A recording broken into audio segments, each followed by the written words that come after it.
Оңой жумуш жана жогорку маяна, оңой акча тууралуу жарнамалар сиздин дагы кат куржунуңузга келсе керек. Мындай билдирүүлөрдүн артында финансылык пирамида турарын бир нече жарандар кайрылып, азыркы учурда каржы полициясына дагы кайрылды. Бул боюнча факты боюнча кылмыш иши козголгонду билинди. Урматтуу саламатсызбы? НТС телеканалынын эфиринде Ар тарап программасы. Биз бүгүн Айымдар Ордосу деп аталган компаниянын айланасындагы акыркы окуялар боюнча талкуу уюштуралы деп чечтик. Биз менен бирге болууга баардыгыңыздарды чакырып кетмекчибиз.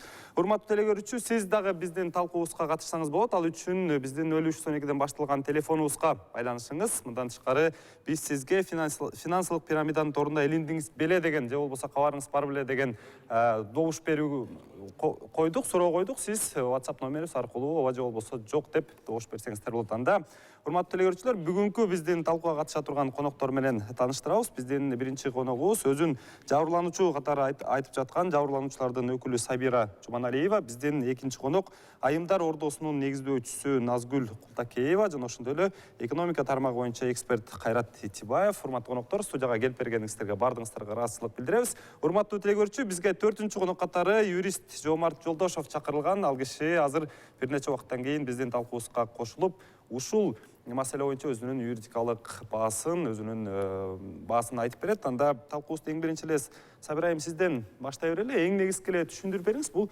Айымдар Ордосу деген мына акыркы 2-3 күндүн ичинде маалымат чыгып, бир нече адам алданганын, жабырланганын сиз баш болуп айтып чыгып атасыз. Массалык маалымат каражаттары өкүлүнө ошол эле учурда каржы полициясына дагы арыз жаздыңыздар. Анан эң биринчи каяктан маалымат алдыңыздар, анан алданганда канча акча алдаттыңыз?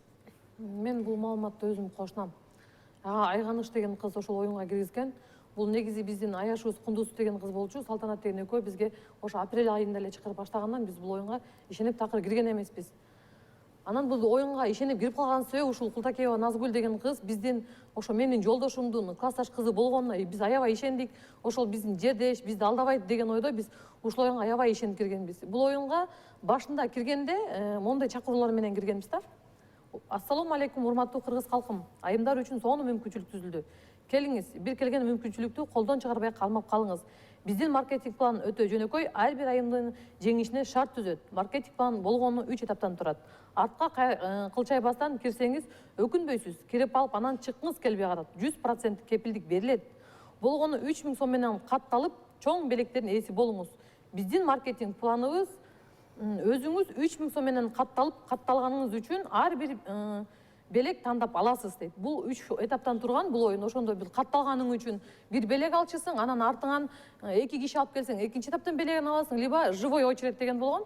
Живой очередин ошол артыңан где-то бир 16 киши жазылып, бир киши финишке чыкканда 6 киши экинчи этаптын белектерин алчу да.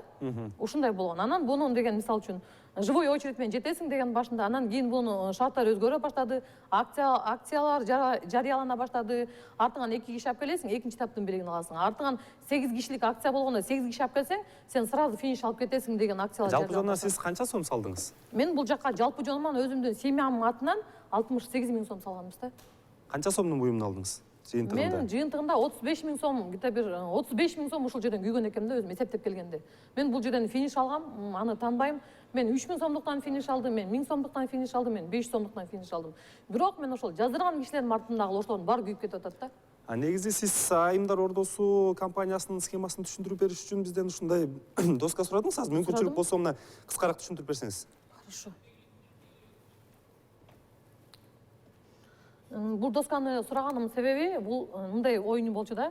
Бул башында Назгүл Култакеева турат. Негиздөөчүсү. Бул бөлүнөт, могу жерден старший админдер болупчу. Старший админдер бул жерден эми көп аялдар бар, мен алардын арасынан 1-2-3 эле тааныйм. Анан будан кийин админдер болуп бөлүнөт. Админдер болуп бөлүнөт. Ушул админдердин бир группанын админи мен болуп чыккам да. Бул оюн. Сиздин жумушуңуз эмне эле? Эмне кылчу? Бул жумуштун бизде негизи деген мен ошол Култакеева Назгүл бизге берген эмелерди, мисалы үчүн аудиолор болот. Ошол аудиолорду группага таштап турчум керек. Анан группаны айтам, группаны алдыга жүрүш үчүн ошо киши алып келгенге бизге жардам бергиле деп бизде ошол сөздөрдү айтканбыз. Бирок бизге мондай айтылганда, сен ошол группаны 200-кө жеткиргенде бизге деген, мисалы үчүн микроволновка где бир 5000 сомдон тегерегинде подарок берилмек болгон.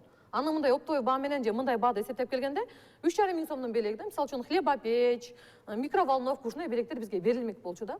Анан биз кийин айттык, бизге жеңилдиктерди бер, уже бул жака киши жазылбай башталды деп баштаганда биз ошол белектерден деле 200 группаны 200 тонна ошол белектерди албай деле коелу деп биз кайрылуу жасап баштадык да бул жерденчи. Анан бул группа башында момундай болгон. Бул жер 300 кишиге толот башында.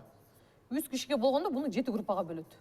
Мисалы үчүн биринчи группа, экинчи группа, үчүнчү группа, төртүнчү группа, бешинчи группа, алтынчы группа 7 группага бөлөт. Могу жер могу биринчи группа 200 кишиге жеткенде буну 5 группага бөлөт мынтип туруп. Мисалы үчүн мону деле 200ге жеткенде буну да 5 группага бөлөт да. А, 2А, 2Б, 2В, 2Г, Эмне максатта бөлүнүп атат? Ошону түшүнсөңүз азыр. Бул ошондо деген мисалы үчүн 200ге кишини бөлгөндөчү мисалы үчүн 1, 2, 3, 4, 5 болуп бөлүнөт да. Ошо 5-чи турган киши мисалы үчүн бөлүнгөндө биринчиге туруп калат да, 5-чи турган киши. 10-чу турган киши экинчиге туруп калат. Бул ошо батыраак алдыга жылат деген максатта менин түшүнүгүм боюнча ушундай болгон да. Анан могу группаны бөлгөндө экинчи группаны 2Д 4 деген группага мен ушул группага келип жазылгам да. 2Д 4 группасына администратор Күмүшай деген кыздын группасына келип кошулганбыз. Биз боюнга кирип атканда. Ушул группаны 200ге жеткирип туруп, бизди 5ке бөлгөндө, мага 2Д 4В группасынын админи катары мага 45 кишини ушул жерден бөлүп берди. Түшүнүктүү. А канча кишиден бир белек алып турат мисалы? Бул жерде акциялар болот. 20 кишиден 20 киши толгондо бир киши финишке чыгат. 10 киши экинчи этаптыкын алат. Мынакей 20 киши толгондо бир киши финиш, 10 киши экинчи этап. А финишке чыкканда эмне алат мисалы? Финишке чыккандан кийин мисалы үчүн холодильник, стиральный машина, дагы эмне эле? Мисалы үчүн спальный гарнитурлар жазылган бар, 2 чек менен жазылгандар болсо, мисалы үчүн 6000 сом төлөп 2 чек менен жазылса, 2 чеги тең финишке жетсе, спальный гарнитур алмак да. Түшүнүктүү. 3 чек менен жазылгандар да ушундай. Экинчи тараптын оюну калды. Мына Назгүл айым азыркы учурда финансы каржы полициясы дагы бул боюнча кылмыш ишин козгоп өзүнүн тергөө иштерин баштаганын айтып атат да. Негизи эле айымдар ордосу эмне максатта түзүлдү жана эмне ишмердүүлүк кылчу эле? Так, негизи бул деген айымдар ордосу бул интернет магазин болуп түзүлгөн. Бул апрель айында эле ачылып баштаганда эле айымдар ордосунан эч ким белек ала электе эле мен Дордойго барып, балдар менен письменный договор болгон эмес, бирок устный договордо биз договор түзгөнбүз да. То что бул интернет магазин мондай болот. Мага деген ошо силер бере турган товарлардын суммаларын мага айтсаңар, канча сумма болот, кандай болот деп мен ошолор менен барып сүйлөшкөм. Анда бир айымдар ордосу эме боло элек болчу. Ушул эле мен налоговыйга барып, тоже интернет магазин биз ачып жакшы иштеп баштадык. Бирок бизге кандай кылганда мен документтерин тууралайм, бул кандай болот? Мага вид деятельность коюп бересиңерби же кандай кыласыңар, чтоб мен ай сайын силерге тиги налог акча төлөп тургандай болоюн деп ошенткенде налоговыйлар тоже ошол маалда мен интернет магазин деп кайрылгам. Бирок ал маалда деген интернет магазин деген биз вид деятельность коюп бере албай, мага обычный эле торговля деп койгон. Кийин банктардын требованиясы боюнча уже ошол документиңерди тууралайсыңар. Анткени товар оборотуңар бүт через банк кетет силердики дегенде мен айткам, мага банктарга счет ачтырганга кагаз керек. Мен мына документ деп ошол чипыны ачтырып, андан кийин уже банктын требованиялары менен уже биз уже алардын немесинен өтүп аткандан кийин мен уже ОСО кылып ачтырдым. Анткени бизден устав требовать этип баштады, жанагы протокол решенияларын требовать этип баштады. Ошонун негизинде мен уже анан ОСОго барып ОСО ачтырдым. А так буга чейин эле мына налоговый Чолпонатинский УГНСке барып мен кайрылгам. Бул интернет магазин деп эле кайрылгам мен. Эмне жумуш кылчу эле ошондо кыскараак айтканда? Эмне? Айымдар ордосу сиздин Айымдар компанияңыз ордосу деген мисалы ар бир айым 3000 сомго өзүнүн кааласында белекти сатып алат. Биз эч кимди мажбурлабайбыз, кыйнабайбыз мисалы. Өздөрүнүн тиричилигине керектүү буюмдарды 3000 сомго сатып алат. Андан кийин мисалы айтып атпайбы, экинчи белек, үчүнчү белек, төртүнчү белек деп. Биз 3 этапка койгонбуз мунучу. 3 этапка коюп, биринчи этап бул өзүнүн сатып алып аткан буюму. Экинчиси болсо бул 2 кардар алып келген үчүн буюму. Андан кийин 16 кардар алып келген буюму. Ал эми бул айтылган боюнча группаларга бөлүп атат. Бул адамдын өздөрү койгон немелери. Мен эч кимди мисалы бөлүп берип эметчимесин. Адамдар өздөрү бөлүп алып, өздөрү мунун баарын жүргүзчү. Мен самый главный булар сатып алган буюмдарын берчимин. 2 киши алып келип, покупатель алып келип бизге сатып атат 2 кишиге. Алардыкын берчимин. 48 миңге соода кылган ошолордун баарын чоң буюмдарын мен берчимин. Кыскасы бир сөз менен айтканда, биринчи адамдын акчасын алып эле экинчи адамга карматып ушундай айланып жүрчү экен да, чынжырча туурабы? Бул товар оборот бири кете берген да. Кээ бирде деген бул айымдар ордосуна мисалы акча түшчү, а кээ бирде бизге түшпөй да калчу. Анткени айымдардын өзүнүн тандоо белегинде болчу да. Кичирээк белек алса бизге түшүп калчу. А эгерде ошол эки алып келген 16 кардар тең бирдей товар сатып алса, значит бизге түшпөй калчу да. Бирок бул көпчүлүк болгондон бири-бирин жаап кете берчү.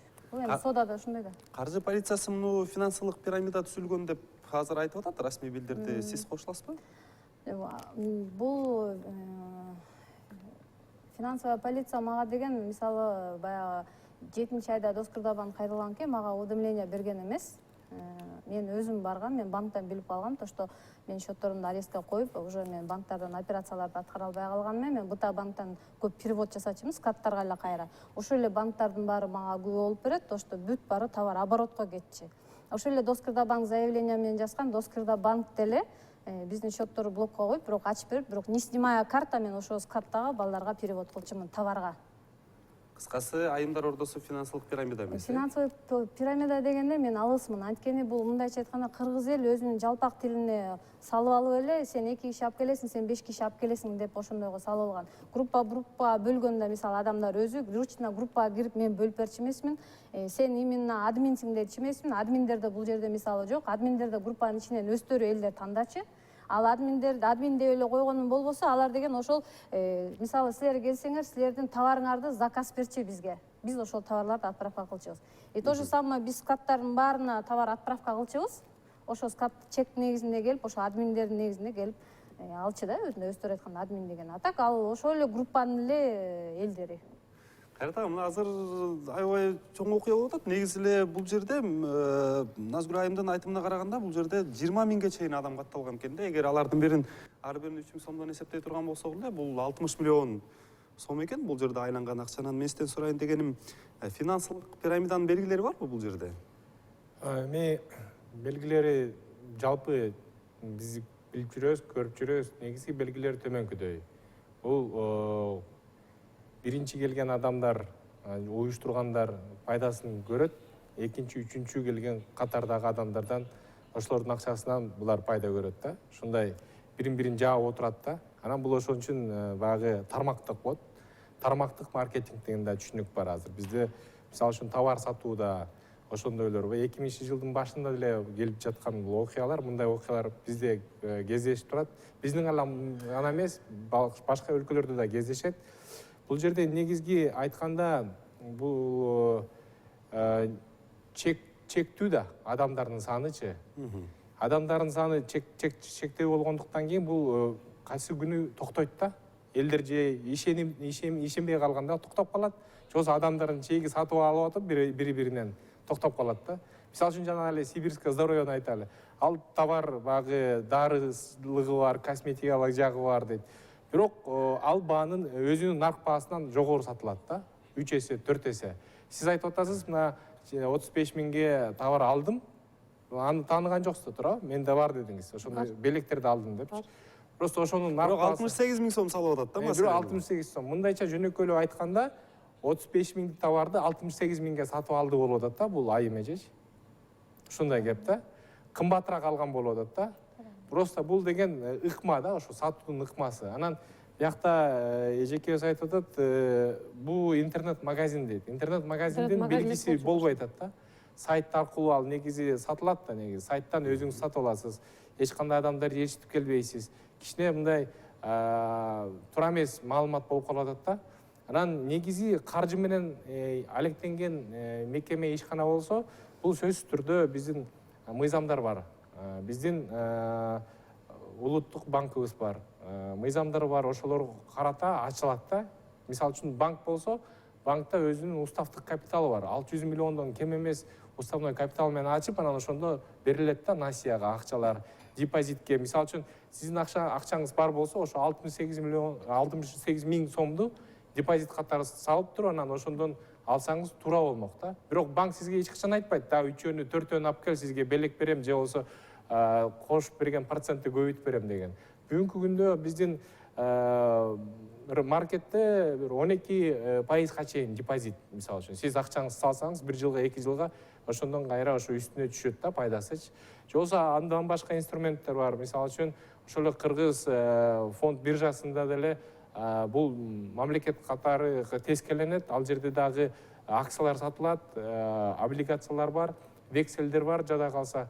Силер деген атайын брокерлер бар, алар каттоодон өтөлгөн, ошо брокерлер аркылуу ошол жерде баалуу кагаздарды сатып алып, пайда көрсөңүз болот. Бирок ал жерде дагы кепилдик жок. Мынча табасыз, анан мынчаны алып келсеңиз мындай болот дегенчи. ошо бирден бир белгиси ошо башка адамдарды тартып алып келсең мындай аласың деген ошо бирден бир эң негизги белгиси ошо каржынын пирамидасы ушунда да. Экинчиден жана каржы пирамидасы бул акыр түбү эртелеби кечпи кулайт туурабы? Эртели кеч бүтөт да, бул анткени дегенде мыйзам аркылуу тескеленбейт. Мисалы үчүн сизде уставной капитал болуш керек эле. Эгер сиз ошо каржы продуктыларын иштетем десеңиз, анда сизде атайын бир камсыздоо болуш керек эле да. Ушундай кезде баягы элдерге төлөп бергендейчи, процентин гана эмес, а негизги берген акчасын да кайтарып бергендейчи. Ошон үчүн азыр бизде каржы мындай маркетте ушундай билим керек болуп атат да, элдер өздөрү түшүнүп каяка акча салып атат, эмне үчүн салып атат. Анан жалпы экономикада мындай нерсе бар, түшүнүк, кошумча нарк деген бар. Кошумча нарк жаратканда ошондо гана баягы кошулуп бүтүп өнүгөт да. Бул жерде кошумча нарк жаралган жок да, ошол эле товарды базардан алып буларга белек катары, оюн катары берилип атат да. Эгер ошончо эле оюн ойнойм десеңиздер, поле чудеска барып ойноңуздар белек үчүнчү. Ал башка нерсе да.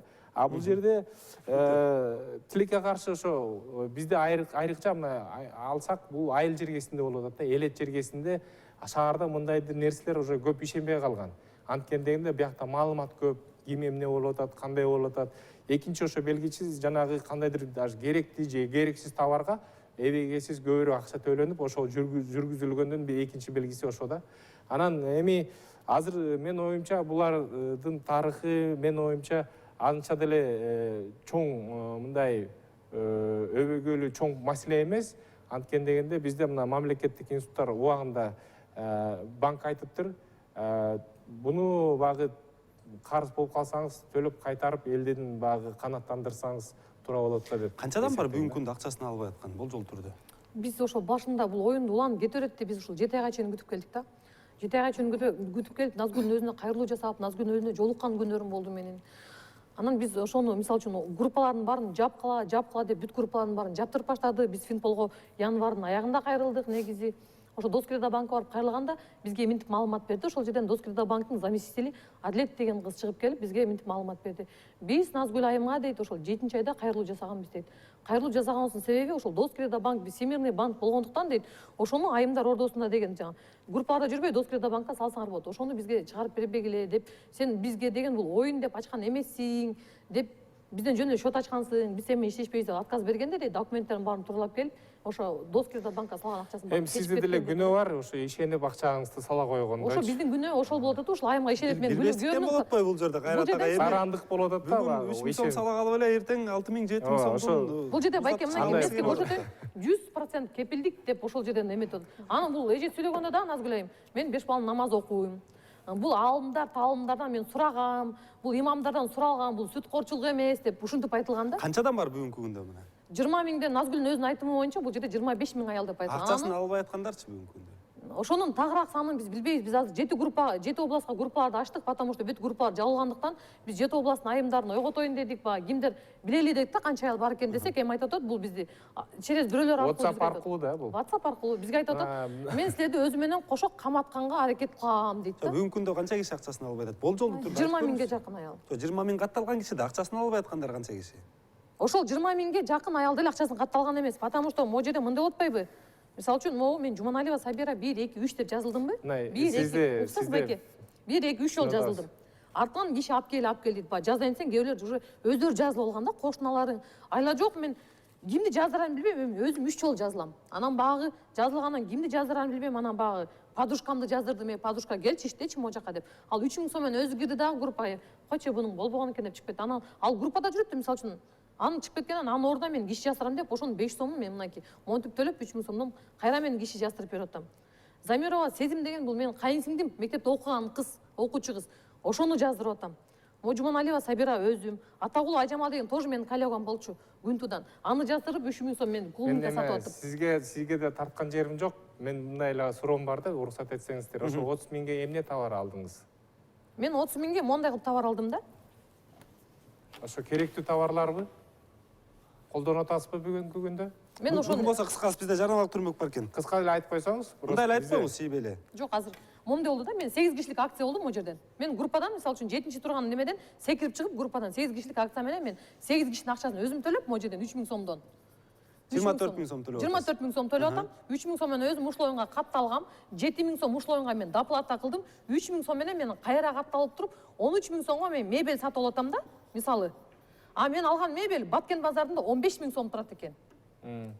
Мен 24 000 сом кишинин акчасы, 24 000 сом акча, мисалы үчүн мен бир туугандарымды, коллегаларымды жастырып атпаймынбы? 24 000 сом биринчи этаптан алган бойдон калып кетип атат да. Назгүл менин счетума бул жерден получается 2,5 сом мага кошуп берип атат. Мен буну даже доказывать эткенге чейин макулмун. Баткен базарына барып. Бул жерде Түшүнүктүү, Кайрат ага, кечиресиз. Бизде чакан жардамдык түрмөк бар экен. Урматтуу телекөрүүчү, сиз НТСтин ар тарап программасын көрүп жатасыз. Биз бүгүн Айымдар Ордосу деп аталган компанияны же болбосо жабырлануучулар деп жаткан финансылык пирамиданын айланасында талкуу иштеп жатабыз. Бизден алыстабай туруңуз.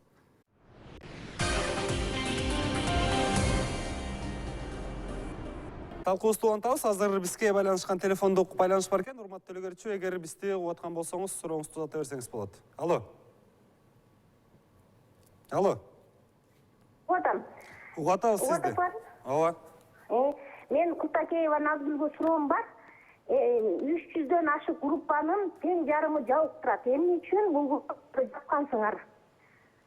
Ошол группаларга келген админдерге группаларды жапкыла, бизди текшерүү жүрүп атат деп. До сих пор акыл эле группалар бар. Көп эл биле элек. Эмне үчүн жаптыргансыңар? Ошого жооп берсин. Менин атым Мунара. Түшүнүктүү.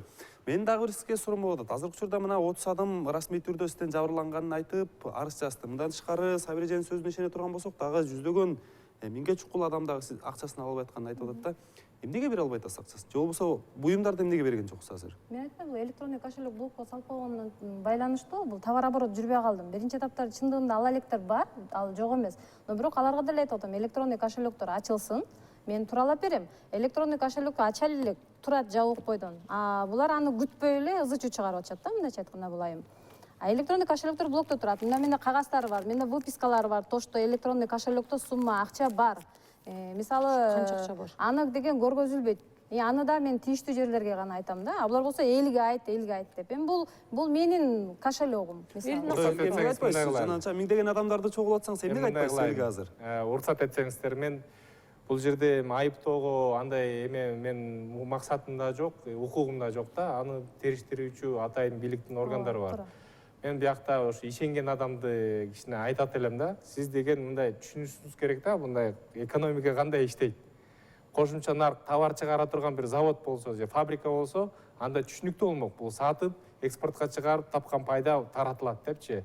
Бирок дагы бир үчүнчү белгиси айтып атам, ошо пирамиданын үчүнчү белгиси багы маалымат ачык болбой атат да. Бүдөмүк болгон үчүн да. Мисалы үчүн жанагы корпоративдик башкарууну айтып атабыз, акционердик коом депчи. Алар мыйзамдын негизинде жарыя кылат, гезитке чыгарат, сайтына элет. Жылда ар бир акционерлер көрөт. Акционерлер гана эмес, бүт коомчулук көрөт. Бул ошондой мыйзамдын талабы.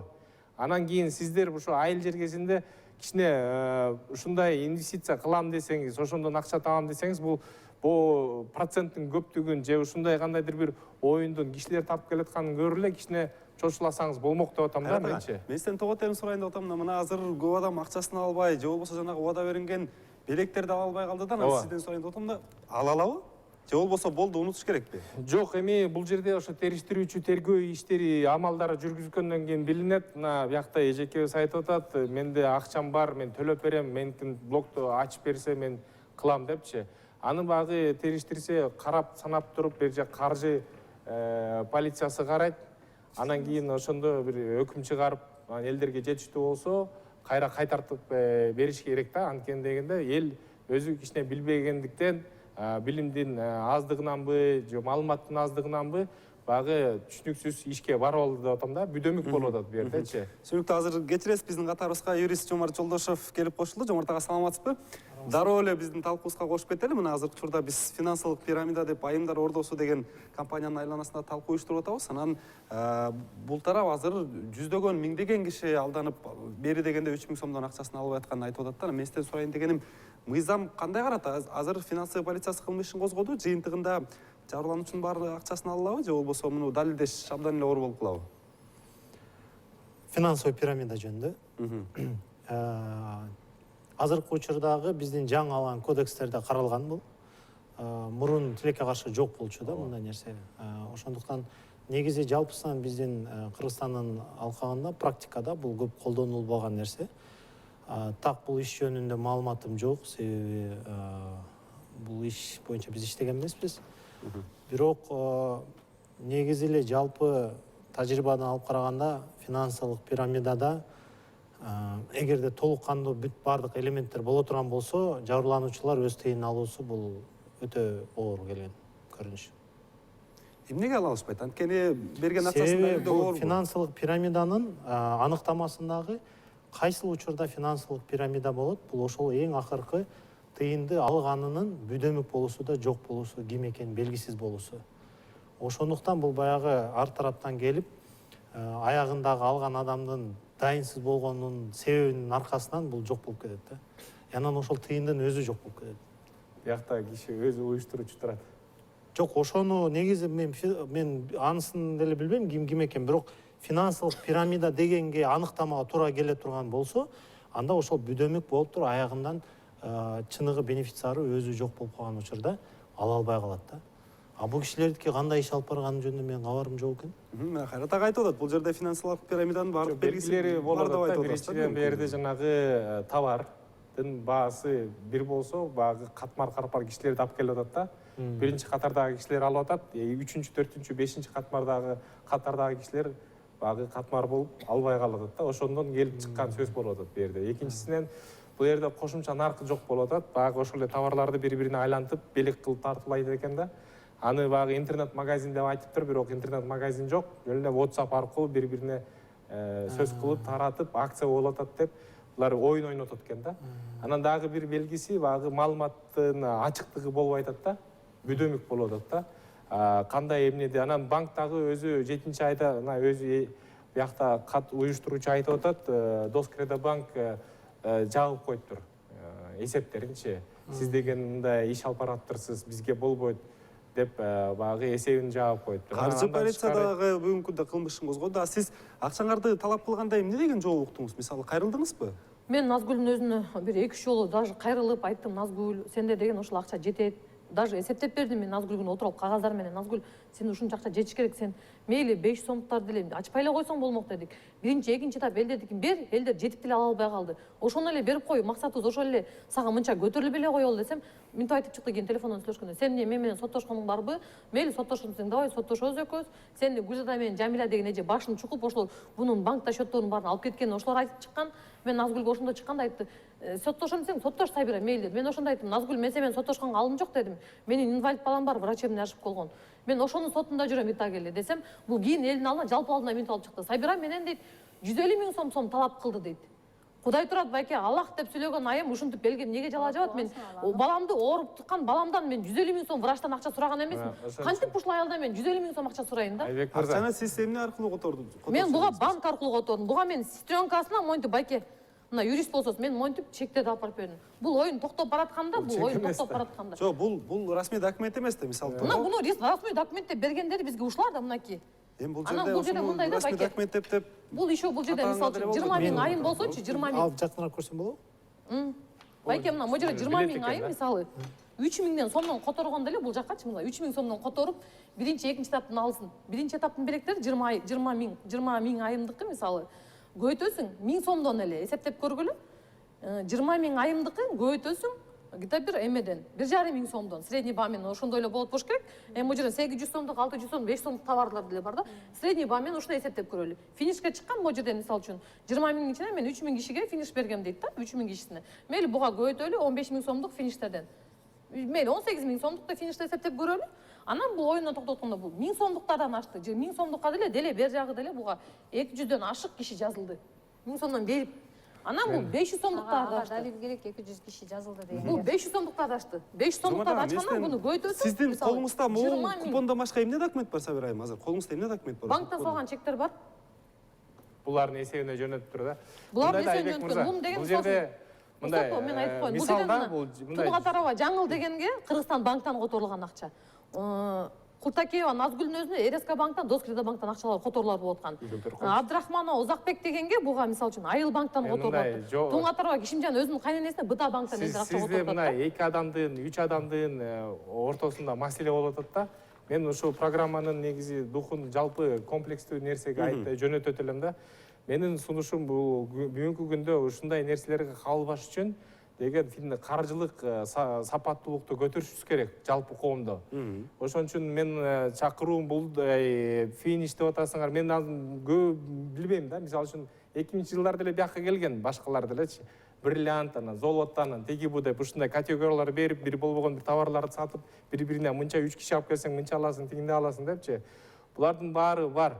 Сиз деген мына 68 миң салдым деп атасыз, 35 миң товар аркылуу алдым дейт. Просто ал товарды эми башка көзгө садага деп кечип да коюшуңуз керек. Мисалы үчүн ошону кымбат алып алыптырмын деп эле калсаңыз дагы сизге жарашат. Анткени дегенде мен кечип койдум дейм. Ала албай калган айымдар сыздап билип атпайбы ошол кездечи? Сизде өзүңүз бардыңыз да. Биякта айтып атат. Биякта тергөөчү, атайын кызматтагы органдар бар. Алар тергейт, тескейт. Мен биякта азыр сот процессин жүргүзгөн маани деле жок бу жердечи. Бул күнөлүү деп. Мен сизде айтып атам, жабыркалануучу боюнча сиз өзүңүз акчаңызды алып барып бердиңиз. Анткени дегенде финансылык сапатыңыз төмөн болуп атат. Айыл жергесинде жалпы эле ошондой болот. Мен сизге айтып атам, эгер ошондо акча табам десеңиз, биз башка проекттер бар, сунуштай турган, мындай иштей турган. Азыр мен сиздин пикириңизге каршы пикир айтайын деп атам. Анткени азыркы учурда чындыгында эле эми билбей, чындыгында эле финансылык сабаттуулугу жок, бирок ошондон пайдаланып акчаны алыштагы бул жерде алдамчылыктын белгилери бар да, туурабы? Туура, бар да, болот.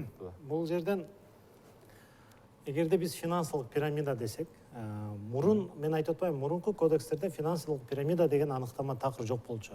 Кылмыш жаза кодексинде. Эгер кылмыш кошконсо алдамчылык боюнча эле. Мурункусунда ошо алдамчылык беренесине алып келишчү. Себеби алдап, мошенничество менен алып келип ошондо жоопко тартышчу. Себеби башка пирамида дейм. Бирок азыркы жаңы кодексте бар бул. Бул бар. Бул жерде ошол жерде аныктамасы да бар. Так, кандай учурда бул финансылык пирамида болуп эсептелет.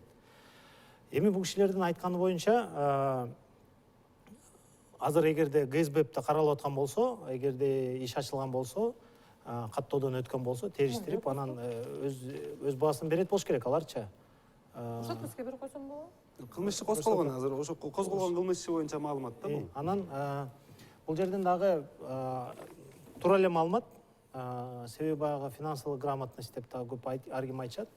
Анан эми ал абдан туура нерсе да. Эгерде көбүрөөк көлөмдөгү акча болсо, андай сөзсүз түрдө сизде мырзаларды сүйлөшүп кылса болот. Анан бул финансылык пирамиданы колдонгондо көп учурда баягы именно ошол сапаттын баа берип туруп, анан ошол аркылуу колдонот да. Себеби бул баягы көбүнчө население менен иштегенде, анан көп адамдардын арасында ар кандай болот. Анан бизде баягы жумушсуздуктун артынан да көптөгөн ушу кызыгуулар болуп кетет да. Мисалы, бунун бир признагы бир аз акча салып көп акча алам деген сөз, бул уже финансылык пирамиданын бир эмес, аныктамасына кирет да.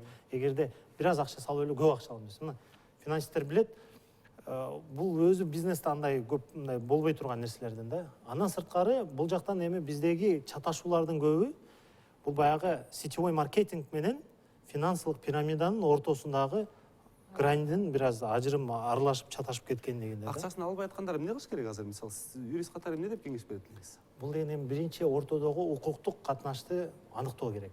Кандай мамиле менен азыр которулду, которулбады деп атпайбы? Ошолордун укуктук, мисалы, ортодогу болгон карым-катнашта кандай болгон? Эгерде ошол ортодогу болгон укуктук карым-катнашта кандайдыр бир кылмыштын элементтери боло турган болсо, анда жаза тартуу менен ошол аркылуу кийин анан баягы сизге баягы келген ущерб бар да. Ошону аркылуу чыгарса болот. Чыгашаныңыз. Эгерде андай кылмыштык бир элементтер жок болуп, бирок сиздин тыйынды берген маселелер ортодо боло турган болсо, анда жарандык негизде ошол акчаны сот аркылуу талап кылганга мүмкүнчүлүк болот да. Азыр Ибрайым, сизден сурайын деп атам да, мына сиз айттыңыз, жалпы жонунан бир 20 миңге жакын адам катталган депчи. Ошол кишинин канчасы өзүнүн акчасын же болбосо белек катары алды, канча киши? 20 миң айымдын баардыгы бизде интернет магазинден картар болуп товар сатып алышкан, 20 миң аялдын баардыгы. Андан кийин анын ичинен жанагындай 2 кардар алып келип саткан үчүн биз белектерин бергенбиз. Аны өзү деле айтып атат, мына чоң диван алгам деп ошол сыяктуу эле алгандар. Анда наразычылык каяктан келип чыгып атат анда? Наразычылыктар просто бул жерден товар оборот жүрбөй калды да, биз товар бере албай калдык элге данный моментте. Анткени мен түшүндүрүп атам, бул биздин электронный кошелектер блокко түшүп калган негизинде. Канча акчаңыз блоктолуп калды бүгүнкү күндө? Эми бул мен аны тийиштүү органдарга эле берем да, бирок ошол адамга бере албай калгандан значит баары жакшы эле. Bunun şotunda men özüm oşo bul uyunda oturganda ama görskөнчү бул 400 000 сомдой акчасы бар. 400 000 сом акча 20 000 айымга жетпейт да. Буга 100 сомдон бери бул эми бир эле электронный кошелек, оны айтып атасың сен. В основном бул жерде Билайнга салынган. А Билайнды деген аны көрө албайсың. Электронный кошелектин номерди заблокировать этип алган өзүңдү ачыкка чыгарыш үчүн сен мени сотко ишке чейин барбаш үчүн сен ошону элдин алдына жалпы көрсөт да, менде момча миң акча бар, айымдар мага ишенгиле десең, мен ошол бүт мына Жети областынын айымдарын баарын көтөрүп арыз жазып атып, бүт отказ жаздырып туруп ошону барма, мен сага кепилдик берем да. Менде Бүт отказ жазып берет. сунушум бар да. Мына эгер сиздер инвестор болоюн десеңиздер, анда акчаңыз көп эмес, ошо бизнеске салайын болбосо, мен башта айттым, банкта депозит деген продукт бар. Ошо 68 миңди банк депозитке салсаңыз, 10-12% чейин аласыз жылына. Бирок негизи бирөөгө 3 000 сом берип көп киреше таап алуу бул экономикалык жактан мүмкүн эмес да. Туура келбейт, мыйзамдарына туура келбейт. Бул жерде товар чыккан жок. Болошо эле товарды тегеретип эле багы бири-бирине алып түртүп эле сатылмай болуп атпайбы, алым сатым болупчу. Бул мыйзам, экономика мыйзамы боюнча бизде бирдеке жаратыш керек эле да. Бир деген мисалы үчүн кошумча наркын кошуп, бир чийки затты алып туруп, ошого бирдеке кошсок, мына улуттук суу сундугун чыгарсак, ошол эле сүт азыгынан алып туруп, курут жазайлы же ошол менен башка сүт азыктарын чыгарсак, бунун баасы кошумча кошулуп анан базарга сатылып атпайбы? Бирок бул жерде жанагындай ишлер тартылып, бири-бирине айтылып, белек болуп, мындай акция болуп, жанагындай лотерея сыяктуу болуп кетип атат да. Эгер сиз ушундай эле бир катышам десеңиз, мына бизде азыр өкмөттүн программасына кирди. Фискализация деген бир иш-чара бар. Ошонун бир эмеси чек алсаңыз, мына жөнөкөй эле тамак же ошол эле дүкөнгө барып бир товар сатып алган болсоңуз, чектин жанагы ККМ деген QR коду бар.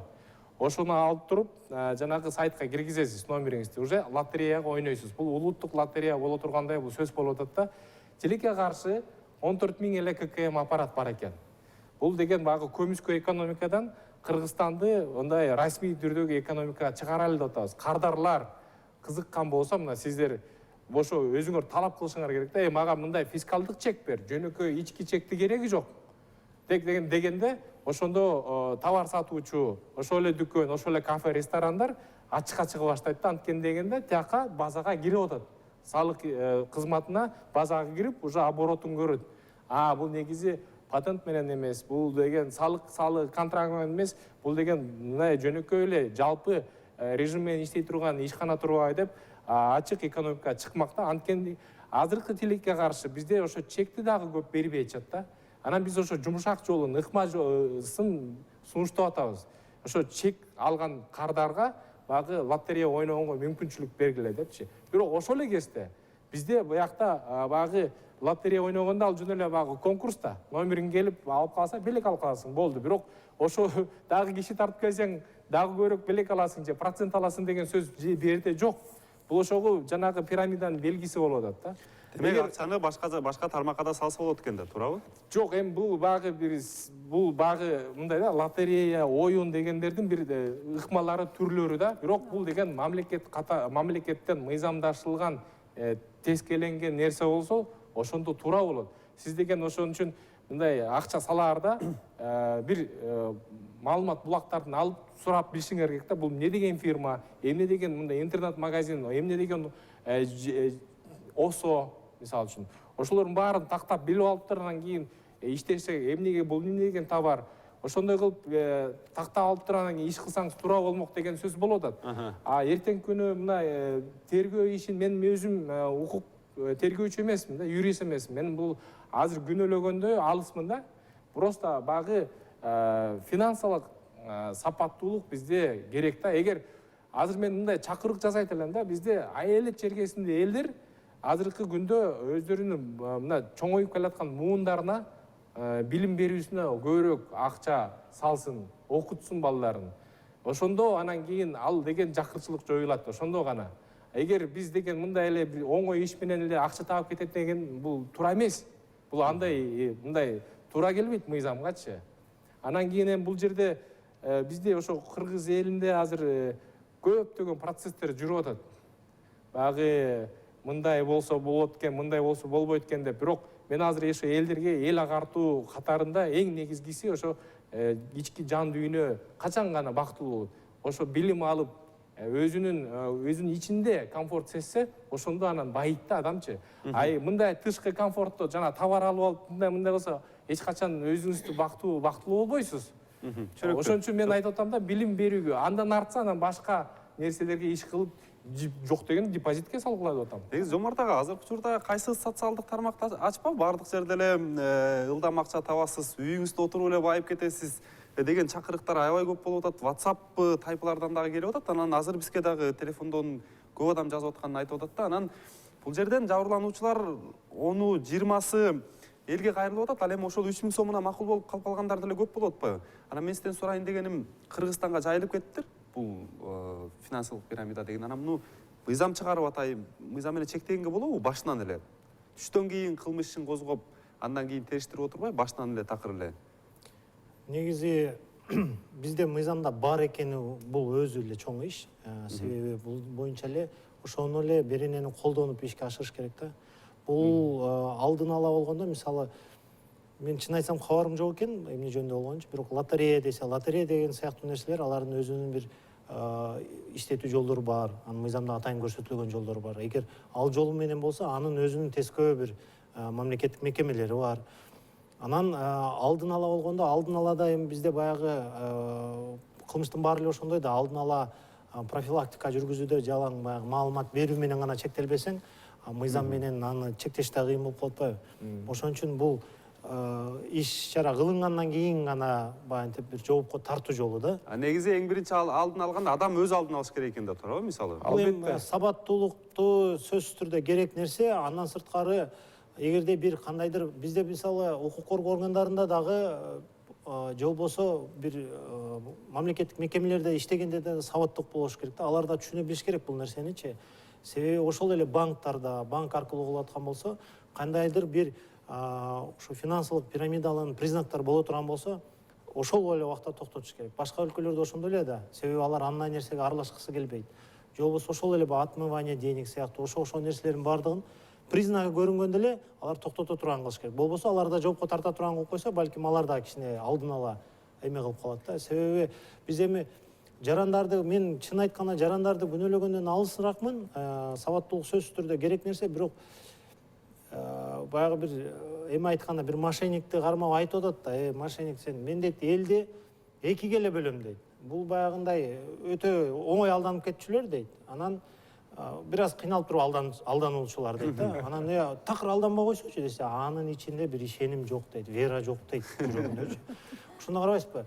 Баягы мындай кылмыш жолуна түшүп алгандар, алдамчылык кылмыш жолуна түшүп алгандар, адамда бир аз ичинде ишенич болсо деле аны алып кирип кетип атпайбы? Алдапчы. Андайлар көп да, учурларчы. Бизге ыйлап келгендер көп. Анан ошондуктан жарандарды деле күнөөлөш кыйын.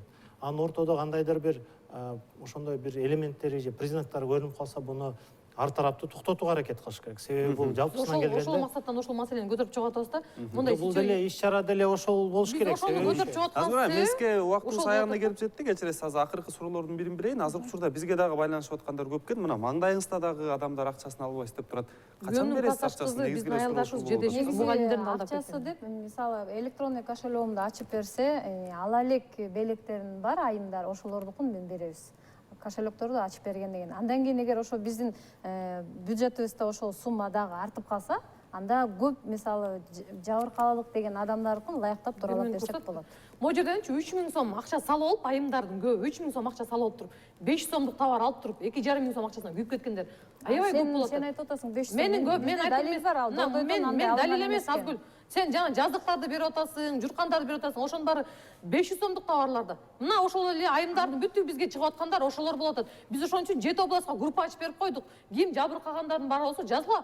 Түшүнүк катыңар менен болгону жазгыла. 500 сомду сага ал деп мен кыйнаган жокмун. Урматтуу коноктор, Сен ошону максатсыз алла деп берип аткансың сени. Бул жерде кайрадан мүмкүн болсо кыска сиз элге кайрылып коюңузчу ушул жерде. Эми кайрылуу мындай да, бул өкмөт тараптан, мыйзам тараптан убагында 20 миң менен токтолгону жакшы болду. 7 айда бул баягы Доскредо банк дейсиңерби, аларды эсеңерди жаап, жанагы блок койгондор Кыскараак мүмкүн болсо. бул багы ыкмада бул негизи 200 миңге айланып кетпеген да жакшы болду да. Эми бул жерде багы бул мисалды эми териштирүүчү органдар бар. Биздин колубуздан келишинче бул передачадагы эртең күнү багы өрнөк катары бул мындай көрүш керек, сабырдуулук, жанагындай сапаттуулук, ошондой эле жанагы грамотность деп атабыз, ошондойду көтөрүш керек. Финансылык сабаттуулукту көтөрүш керек Кыргызстанда. Түшүнүктүү. Урматтуу коноктор, келип бергениңиздерге ыраазычылык билдиребиз. Биз эфирдин астында финансылык пирамиданын торуна илиндиңиз беле деп коомчулукка суроо койдук эле. Жыйынтык аябай мени таң калтырды. Ооба деп 355 адам, ал эми жок деп 85 адам бүгүнкү күндө кайрылган экен.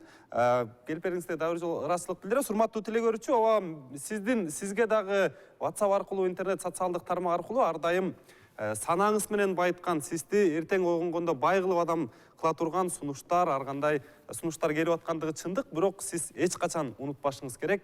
Бекер тамак оңой олжо ар дайым капканда болот. Сиздер ар тарап НТС телеканалынын ар тарап программасын көрдүңүздөр. Аман туруңуз.